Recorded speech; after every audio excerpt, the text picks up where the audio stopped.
စစ်သားတယောက်ကမြေမြုပ်မိုင်းကိုမတော်တဆတက်နေမိသွားတယ်ဗျအဲ့ဒါကိုမြင်တော့သူရောသူ့ကိုဖော်တဲ့အသက်တွေပါအန်တယ်ဖြစ်ကုန်ပြီဆိုတော့သူစိတ်တွေလှုပ်ရှားပြီးတတိမိသွားတော့တာပေါ့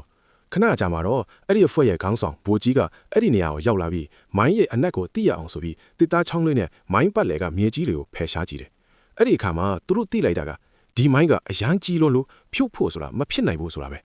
ဒါနဲ့ဘိုးကြီးကတခြားစစ်သားတွေကိုနောက်ဆုတ်ဖို့အမိန့်ပေးပြီးတော့အဲ့ဒီစစ်သားကိုသုံးလို့ရေတွက်တာနဲ့ခြေထောက်ကိုကြွလိုက်ဖို့ပြောတယ်သူ့နေရာမှာသူဝင်ရက်ဖို့ပေါ့